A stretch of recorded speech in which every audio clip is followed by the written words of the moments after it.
It's a pleasure to introduce Professor Lundh from University of Gothenburg. We are talking about a mathematician, a professor of mathematics. So it's pretty impressive to see how beautiful phlebology is in the sense that it's bringing different expertises on stage. And I was really impressed.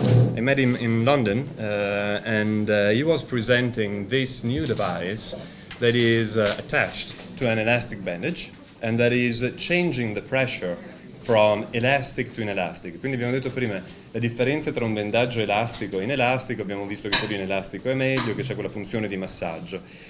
E abbiamo visto l'importanza di avere un bendaggio che mantenga la pressione e che abbia una pressione nota.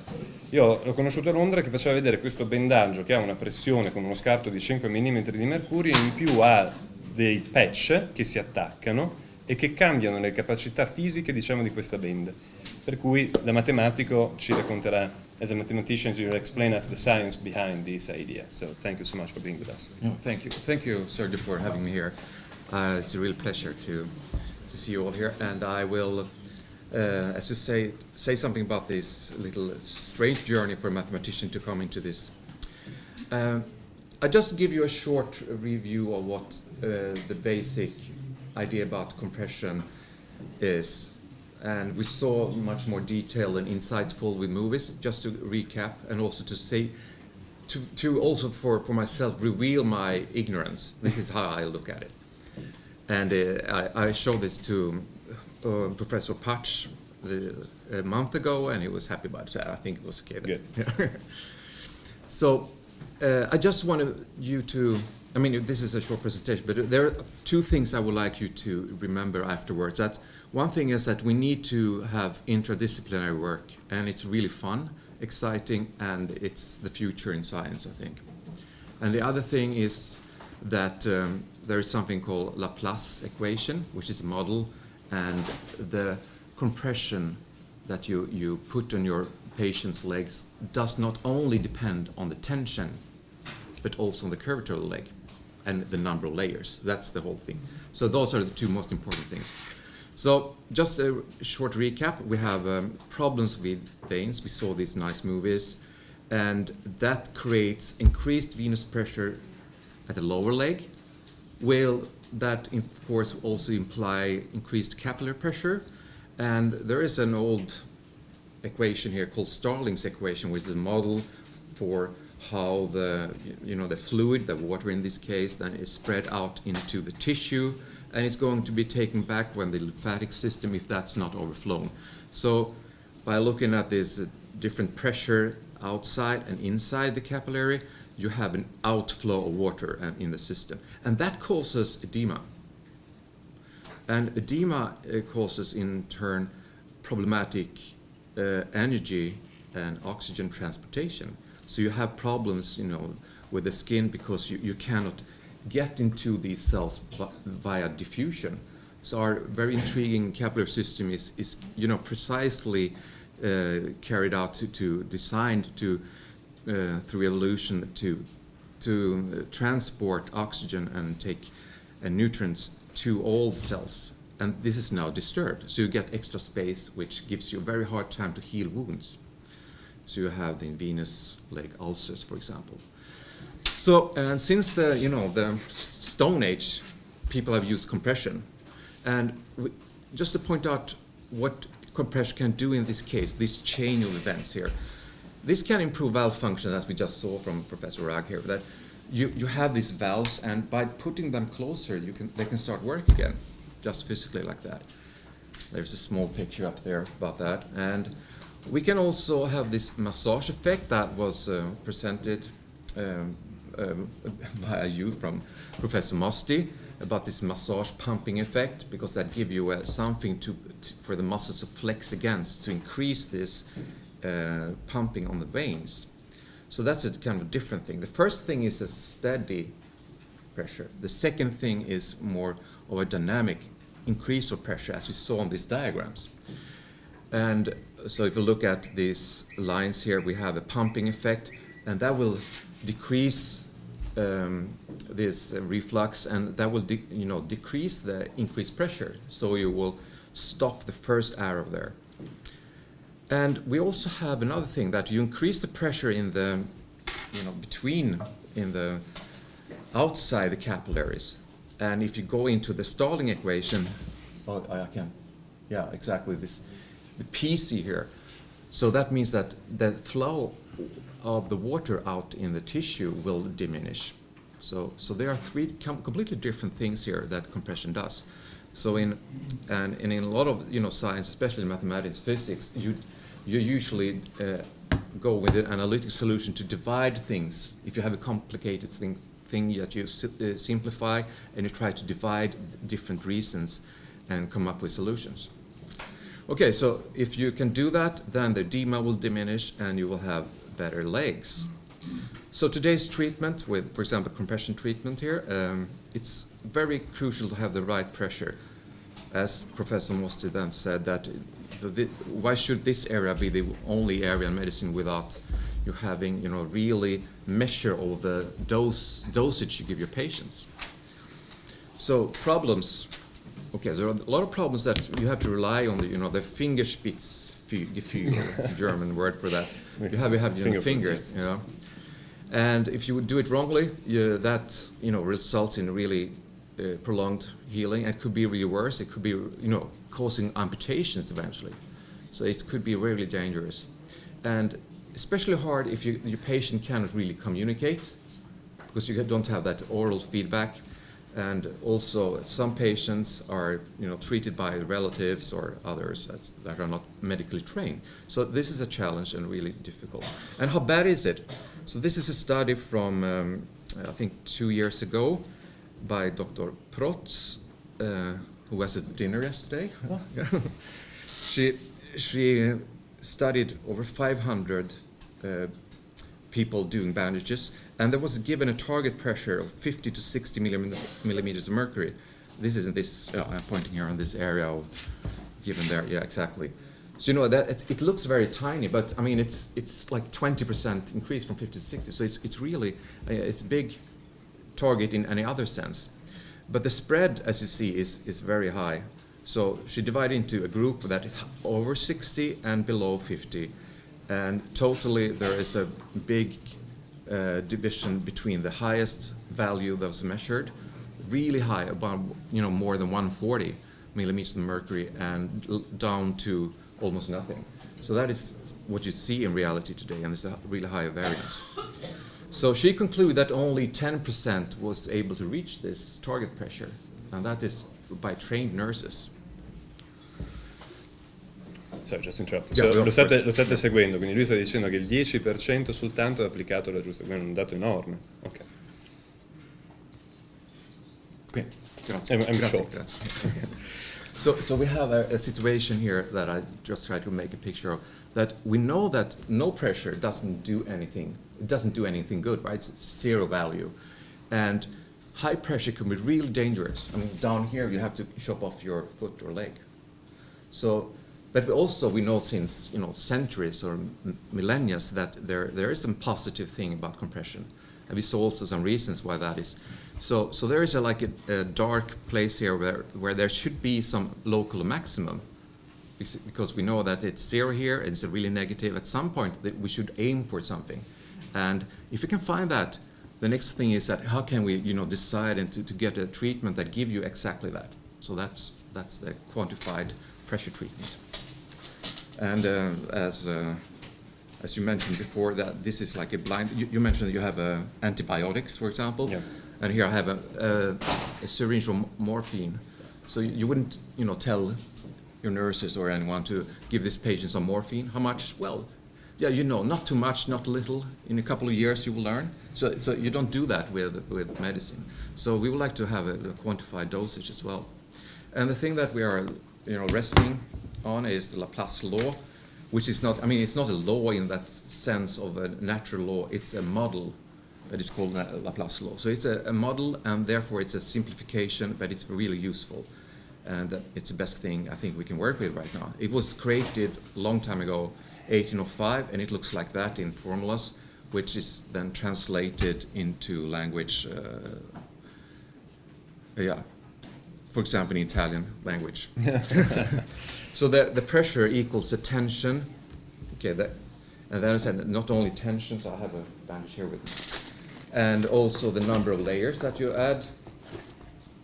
So this is the one that you think is that I thought myself was the only thing that mattered. But of course also the number of layers. If you just keep on adding more layers, you add more pressure. So it's additive. And then there is something called the curvature, which is how much the leg is turning around. So I have some pictures to kind of explain this. So you can formulate this mathematically if you want, but we can also give a picture here. I was very quick there. Yeah. Fast. So we go to this picture here. Yeah. So we start with a little circle. So this is like a cylinder, should be seen as a cylinder, and you add your bandage. So it's like this. You add your bandage on top of that, right? Yeah. Oh, you are. Yeah. So you add here on top of that. So you see this like through. And if we add the next level here, so we have this bandage, you have a tension on both sides. So since this is turning around rather abruptly, you have to have counter forces like these pink or red forces here. And if you have a bigger part of your arm, this is really big. Like that, you see, you have more space to take these arrows, which means that the pressure is not that big. So the pressure goes down there. So the curvature, if the curvature is less, then the pressure is less, even though I have exactly the same tension. So the curvature is then important, as we see. And if it's a real big, if I go to your leg, you don't need, the pressure is really, really small since you have so much area to cover the same forces, to counteract these forces. Quindi capite, quando voi avete una gamba che ovviamente è, ad esempio, a collo di champagne, cambiano le pressioni a seconda di dove siete nella bottiglia, no? E quindi bisogna cercare di uniformare la pressione e di mantenere sempre lo stesso valore. È il motivo per cui vedete anche quelle linee, che quando poi lo metterà sulla gamba vedrete sono tutte allineate in realtà. I was explaining also the sense of the lines. Yeah, good. And then the other thing here with that, if you have double the force, which is kind of the double the tension, then you need to double the counteracting forces. This is the first part in this Laplace law. And also if you have two layers, then you have to have two layers also of counteracting forces. So that will also double it. So this is, we heard one of the lectures yesterday, that, this is an ideal situation, as I said, a model. So this works perfectly if there is no real, not so strong friction between these layers. So as all models, they are wrong, but some are useful. As this in the book that I just gave you. Yep. So we're just using the Laplace formula here to see how it works. But before I do that, I just want to show you when I was approached by a surgeon to see, can we do something about this? Can we find a bandage that give you a constant tension? So that was his question. And so we worked on that quite hard, So we had as many products out there. We talked about that. Maybe you have an oval that turns into a circle. You have a rectangle that turns in a square. And in our case, we have a new thing that a black bandage, and if you have the right tension, some green dots appear. Oh. And if you stretch more, you have red dots. Then it's too much. So then it's kind of a measure of the tension, like we heard before. Maybe I have a measure when we're trying to do that. And then I was trying to, what kind of tension do we need to get this pressure? And I realized we were doing just one thing. We were having this one constant, the tension part, right? The first part. So this is, you hear as you're being young persons here, you hear a lot of success stories, but there is a lot of failures before the successes. So this was a real big failure. It took a couple of years to develop this stuff, and then that was completely wrong, right? And there are many products that works on this principle. They are giving constant tension and not constant pressure. But the veins are feeling the pressure, not the tension of something on the side.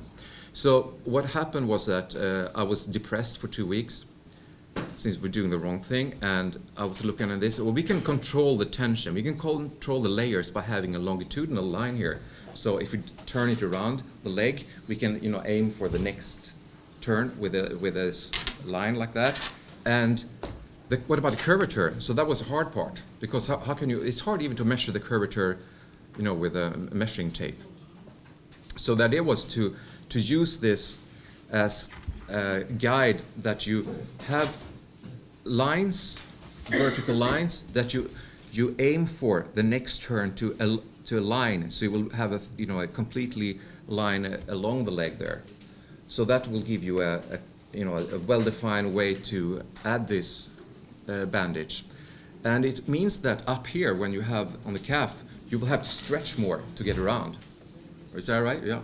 So that means that the tension there is increasing. It goes up with this little arrow there. And at the same time, up on the calf, the leg is flatter, so the curvature goes down. So these things goes against each other. So if you think about that could be the key point here. And by using this computation backwards, you can come up with a recipe for the ideal material. This is the material that completely levels this out, and you have a constant pressure no matter how the leg looks, if it's swollen, if it's not swollen, if it's my leg or someone else. And it's also a unique way to put the bandage on. So anyone can do it, and it gives a constant pressure. Right, so then we did this there was a kind of textile challenge to come up with this. And eventually we were able to do that. And last year, it was in October, there was a paper by a statistician and 2 nurses that were checking this bandage with Pico Press, the Italian Pico Press, and they found this result that with 95% confidence interval, there is a plus minus 5 millimeters of mercury from this target pressure. Independent of, it's hard to see here, but this is for resting, it's B1 and C, 2 places on the leg, standing, and after this exercise work. So it keeps more or less the same pressure, independent of your action here. And if you translate this into this previous picture, do you remember the overall picture of this 551 nurses applying this bandage? If we do the same thing for our group here, this is done, you see that the same diagram, this box diagram, shows you much less variance. So it's much more precise. And this is within, plus minus 5 millimeters of mercury is within what you can measure, in fact. So this is as good as you can get in some sense. And we've seen these kind of things before, so I should maybe round off now. So we've seen this kind of diagrams before.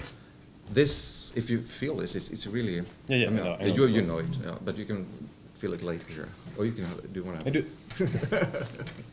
It's really flexible, and it's extremely flexible, so you don't have any different over time over your actions.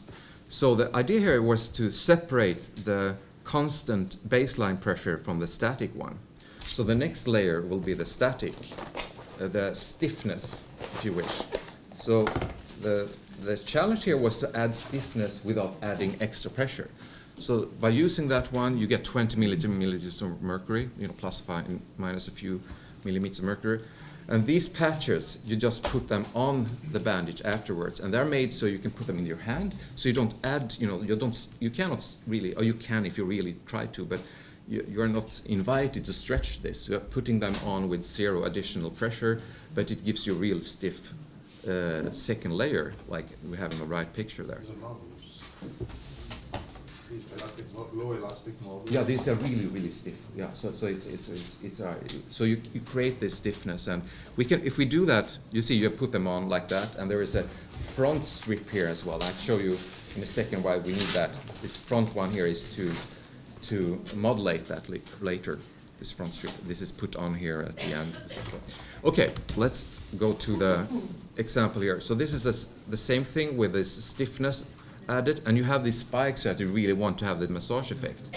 So the baseline, it goes from 20 to 23. You always add something, at least even if you just put them on like that.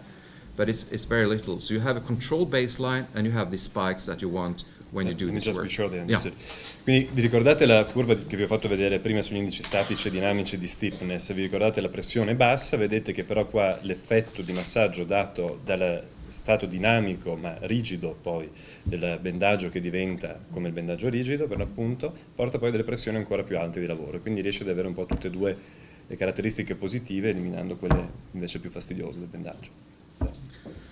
So this is again by Giovanni Mosti and Hugo Part. They did an investigation of this or with this ejection fraction, we talked about that, or you heard that before here. So that's how much blood is going back with this pumping. And for people that has venous disease, this is below this 50% line, which is indicating healthy people. So they have problems, they have this, too much pressure of the veins. And by adding this baseline, the bandage I sent out there, you can send it further on to the students if you want to have a look at it. So this... He will keep it with him forever. Yeah. You will never see that bandage again. That's fine. So then... He's already saying, I've got a new bandage, you see. So you see this one, 20 here, this is just that one applied. And you see it raises a bit. It's highly elastic and it increases a bit. And then if you add the patches, it goes... almost every patient goes above this healthy line. And the same thing if you add more of the baseline pressure, another one, but it's made for 30 millimeters of mercury, and then you get even higher. So it gives you a stiffness and it gives you a controlled baseline of that.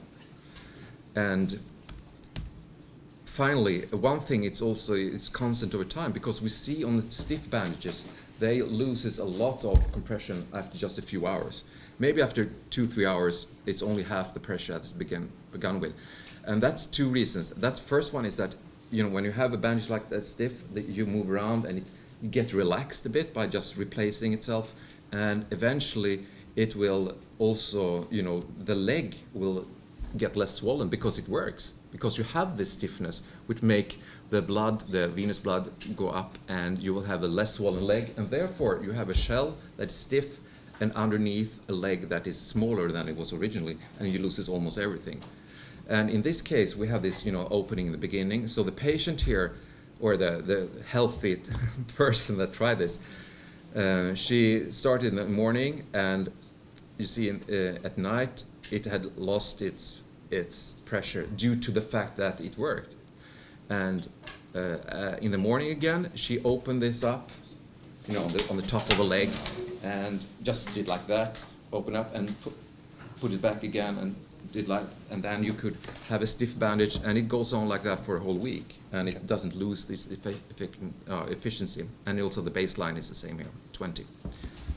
Okay, Yeah. done? Yeah, okay. Okay, so Grazie. congratulations for... No, stay. Maybe we have some questions, because it's not a common thing to have a mathematician from the University of Göteborg talking about stocking, and this is the reason why I love this discipline of ours, because having a mathematician that eventually will be available for a hands-on moment with our nurses and physicians later on. So, se volete dopo provare l'esperienza di avere un professore di matematica dell'Università di Göteborg che vi insegna a bendare, oggi lo possiamo fare. I do think it has been pretty impressive as a concept in general. I do think that it's really important that whatever nurse or physician knows the Laplace flow. Quindi una cosa molto importante che ha detto, a qualsiasi livello voi siate nel campo medico, ricordatevi che se fate un bendaggio e fate 2 giri, state agendo sulla legge di Laplace. E ricordatevi quel discorso che vi ho fatto prima del collo di bottiglia, per cui dove cambiano i diametri cambiano poi anche le pressioni che esercitate. My first question about your talk was also involving Dr. Rag. So, because of his film, could we think about overlapping also your film to change the pressure, or like the kind of material and the transpirability of how it has been done, make it impossible to overlap your thing, so to increase the pressure? Quindi la domanda che stavo facendo è, abbiamo visto il film Bandage prima del dottor Rag e abbiamo visto che ha una parte porosa e una parte non porosa, quindi possiamo agire su quella aumentando con la legge di Laplace, o il fatto che ci siano questi pori ha un significato? Sergio, the problem is, of course, we could apply several layers, and we would increase the elasticity and thus the pressure. But at the same time, we would lose the vapor permeability. So people would sweat much more. If you want to create more pressure, we would have to create a new product which is just thicker. And the thicker the material, the more difficult it is to create those micropores. Okay. By the way, you are lucky that Professor Pansini just joined us, because he is another great surgeon of this place, and we were saying before that surgery is dead. And I wasn't agreeing, so they are also my teachers. So Luckily enough, it was like 5, but thank you so much for being with us. My question also was about the material of these pads. So if we are changing these materials, can we change also the stiffness, or do you think it is...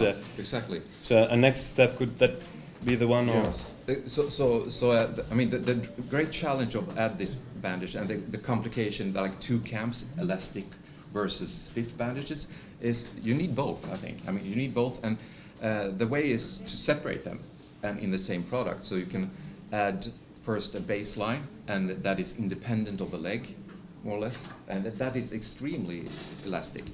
And the other thing is that if you as I say, and if you add this different stiffness, so now we have just one form of stiffness, but by changing this Velcro, the little hooks and loops here, you can make them more flexible, but we can also have the material itself more flexible. So in the future, I think the doctors will be able to prescribe a pressure profile for this patient, and you can just build that together like a Lego system, and you can do it even yourself. So I taught my mother how to do that. I mean, it's very... So maybe like 5 minutes if the nurses or physicians want to try to bandage. Are you available? Yeah. Okay. Quindi se dopo volete potete fermarvi. Avete domande per il professor Lundh? Andiamo avanti allora col prossimo relatore. So thank you so much again. Thank you.